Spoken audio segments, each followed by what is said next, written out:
हमारे जो pending demand है प्रमोशन से लेकर के हिरार्की में जो एक चोकिंग थी उसको खात्मे की, उस पर हमें विचार करने की आवश्यकता थी। माननीय उपसभापति महोदय, एक चीज मैं माननीय नेता सदन के समक्ष भी रखूंगा। मुझे अक्सर, सर घंटी पर मत बजाइएगा, मैं खुद बैठ जाऊंगा। उसके बाद आपको मैं घंटी आज नहीं बजाने दूंगा, मैं खुद ही बैठ जाऊंगा।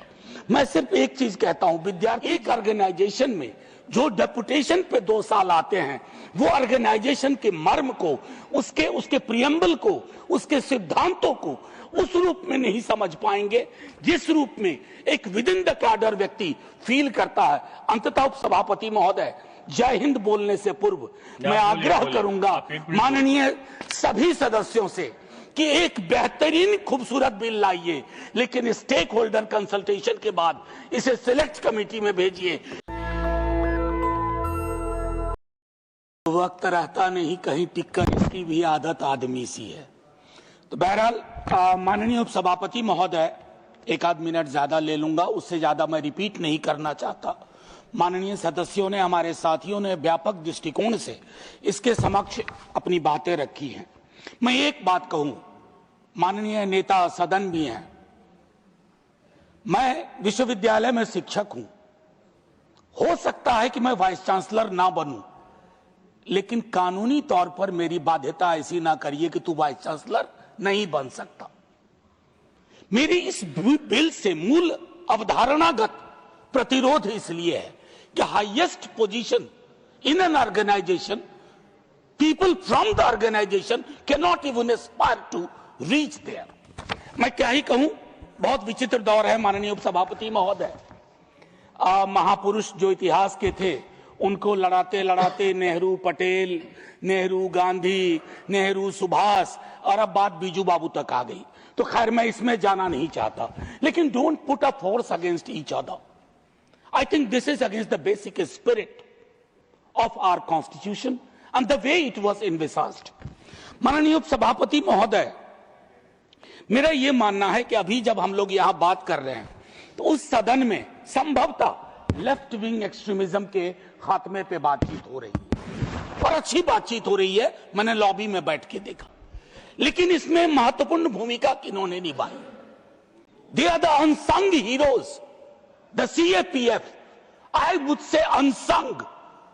अनसंग इसलिए न सर, श्रद्धांजलि के देश में हम तब्दील हो गए। शव, पार्थिव शरीर आया, श्रद्धांजलि हुई, तस्वीरें खींची गई, और हमारे कर्तव्यों की इतिश्री हो गई। हमें चिंता नहीं कि उनका प्रमोशन क्या हो रहा है, वो किस हालात में जी रहे हैं। माननीय उपसभापति महोदय, स्टेक होल्डर से तो बात हो। आपके तमाम बिलों में मैं इन दिनों देख रहा हूं स्टेक होल्डर कंसल्टेशन का कोई उसकी पृष्ठभूमि नहीं है। माननीय उपसभापति महोदय, ये परिस्थितियां विचित्र हैं। अगर एक सेकंड लेफ्टिनेंट आर्मी में can aspire to become the chief of the army, shouldn't it apply here? Coast guard is headed by somebody from within the cadre, तो ये क्या गुनाह किया है CAPF के हमारे अधिकारियों ने, मैं एक और हमारे जवानों ने। मैं माननीय उपसभापति महोदय, आपके माध्यम से ये कह रहा हूं कि इनमें, जब मैं यहां आज बोल रहा हूं, एक व्यापक धारणा है। मैंने दोनों ग्रुप से बात की है, IPS ऑफिसर से भी मेरे कंसल्टेशन हुए, कई दोस्त हैं।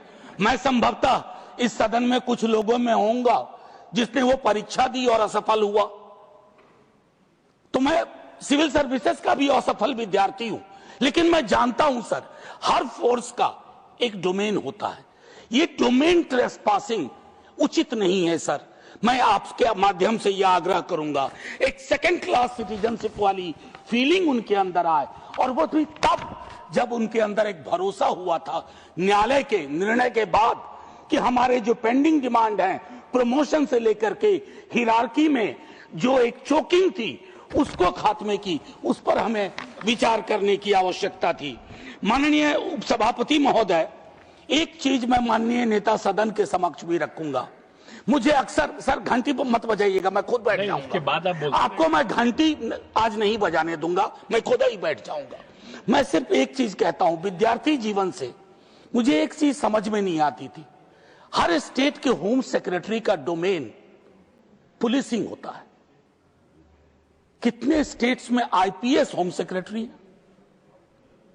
Why such positions are occupied by a person who is not trained within that. और वही तर्क मेरा यहां भी है माननीय सभापति महोदय।